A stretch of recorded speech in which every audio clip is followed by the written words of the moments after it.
My name's Martin, and I've always lived by the motto, if it works, don't fix it. That's how things started with Mandy.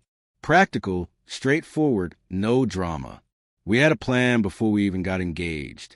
She dreamed of being a stay-at-home mom, not out of necessity, but because she genuinely wanted to be there for the kids, the home, the day-to-day rhythm of life. I was in software consulting, steady income, long hours, sometimes travel. It made sense. I'd take care of the work grind, and she'd manage the home. It was simple, and for a while it worked. I'd come home late, and dinner would be waiting. Laundry folded. Sometimes she'd leave little notes on the fridge. She used to smile a lot back then. But people don't change all at once. It's slow, like how a shoreline erodes over time. The shift in us began after Jonah, our second child, was born. It started small. She'd tease me when I struggled with the baby carrier or got the kids' bath towels mixed up. She'd laugh and say, "How can you be so smart at work and so hopeless at home?" I'd laugh along, too. It didn't feel mean at first, but the jokes didn't stop. At dinner with her sister, Claire, she'd retell stories about me putting Jonah's diaper on backward or needing a manual for parenting. Everyone laughed. I smiled, but something in me tensed. It wasn't anger, more like a quiet shift. I was being turned into a character, Mandy's comic relief, the well-meaning but clueless husband, all while I was pulling 50-hour weeks to keep everything running. Back then, I wouldn't have called it disrespect, but those little jokes started to weigh on me. The real turning point came at our daughter's 5th birthday party. We had the full suburban spread, balloons, streamers, a rented bounce house. I spent the morning setting up chairs and hauling tables, while Mandy decorated cupcakes and coordinated with her mom. By noon, the backyard was buzzing, kids running around, parents chatting, plates loaded with sugar. It looked like a postcard-perfect day. I was carrying a tray of juice boxes across the yard when I heard her voice from near the patio table. She was laughing with 3 other moms, all friends from the school. And then she said, "Martin tries. He really does. But he loaded the dishwasher last week like it was a crime scene." Laughter. One of the moms chimed in, "Oh no, not another Martin moment." More laughter. Mandy kept going. "I swear, he asked me if shampoo goes before or after conditioner. And that was last week." I stood there holding the tray, stuck in place. It wasn't the laughter that stung. It was the tone. She was comfortable telling these stories like they were a routine, like I'd become this ongoing inside joke. The punchline everyone was on except me. Later, after most guests had gone and we were stacking chairs, I brought it up. I said, "Maybe don't do the whole Martin's clueless thing in front of a crowd."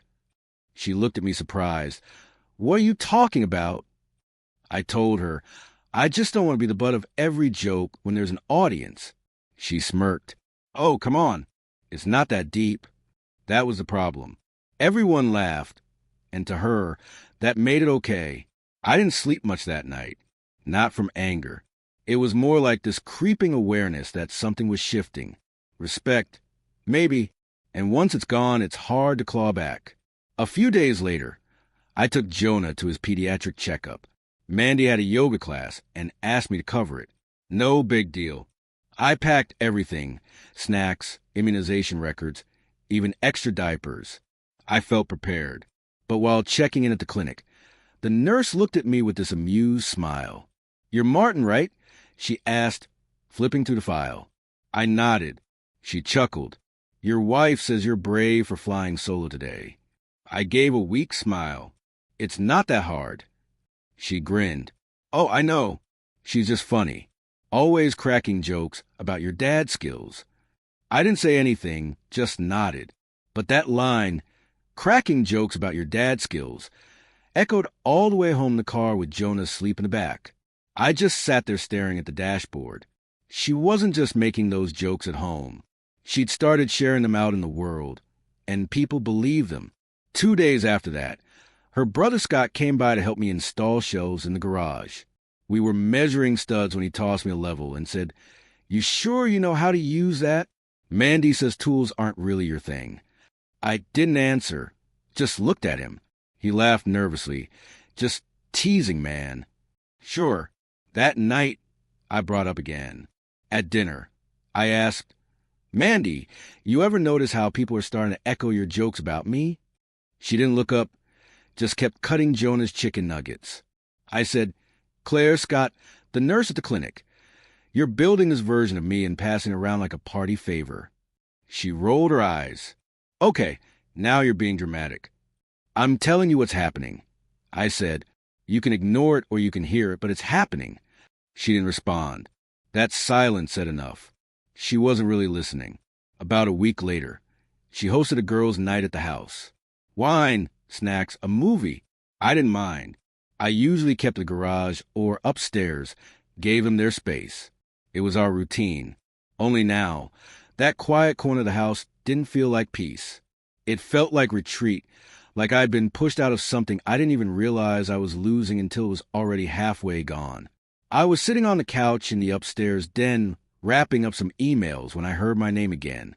It was Mandy's voice, followed by one of the women laughing. How does Martin survive without you? She asked with another burst of laughter following her words. Mandy responded, Barely. If I died tomorrow, he'd probably feed the kids peanut butter for every meal. Another round of laughter. Then she added, Last week, I caught him using body wash on Ava's hair. He thinks it all smells the same. The laughter grew louder, and I just sat there listening. Not a word of defense from her.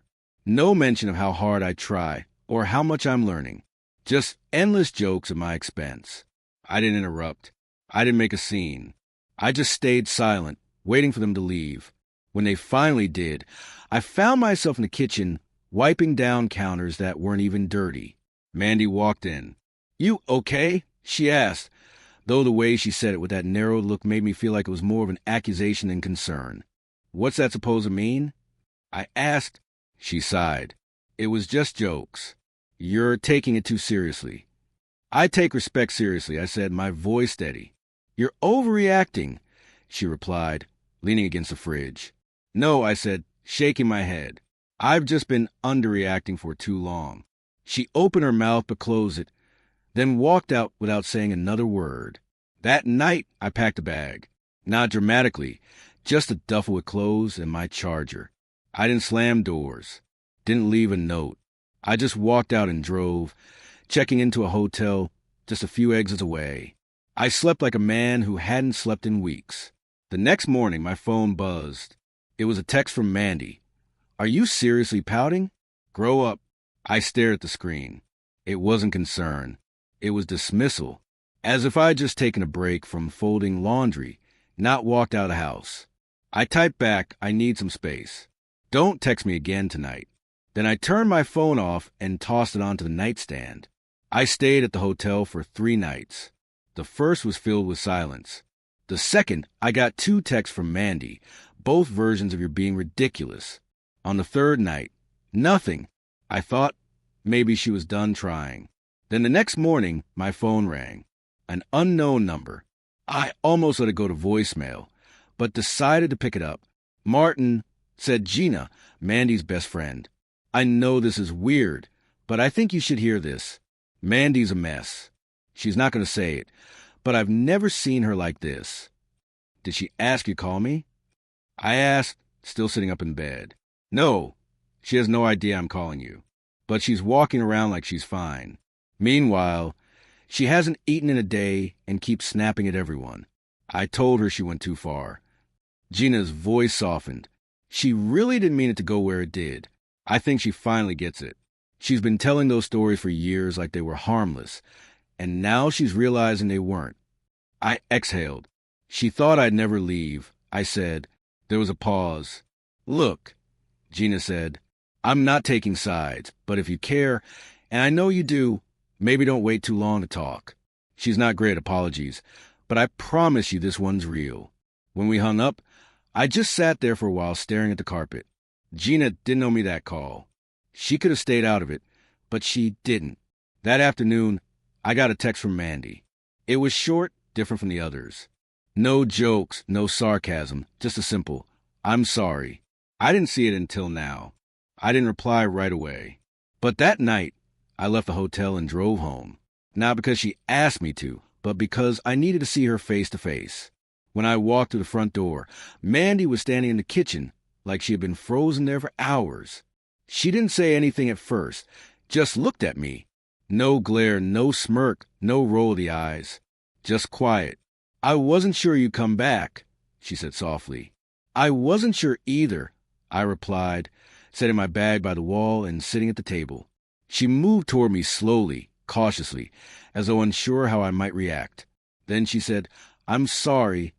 Her voice didn't shake, but it didn't sound confident either. "I thought it was funny," she continued, her words slow. "Telling those stories, making people laugh. I thought if I made fun of the little things, people would see us as normal, relatable. But I never asked you if you thought it was funny." I leaned back in my chair. "I don't need praise every day," I said. "I just don't want to be the joke at every table." She nodded, looking down. "You're right. I hadn't expected that. Not the apology, but the way she said it, like she had already argued it out with herself and lost." She looked at me again. "I kept thinking you'd never say anything, that you didn't care. You always looked fine." Smiled. So I just kept going. "Yeah, well," I said, my voice low. I got tired of pretending it was fine. There was a moment of silence before she asked, "Can we start over?" She wasn't trying to erase the past, just trying to do things differently. Not pretend like nothing happened, but just reset, do this better. I didn't answer right away. I needed to know she meant it. Then she pulled out her phone and opened the Notes app. She showed me a list. It was titled "No More Public Shots at Martin." Underneath there were things like, "No jokes about parenting," "No mocking me in front of friends or family." "I've been adding to it every time I think of something I shouldn't have said," she explained. I was taken aback. "Okay," I said. "Let's see what starting over looks like." She reached across the table and placed her hand on mine.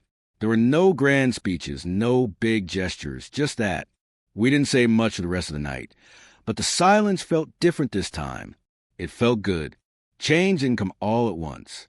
It came in small ways. A few days later, we had friends over for dinner.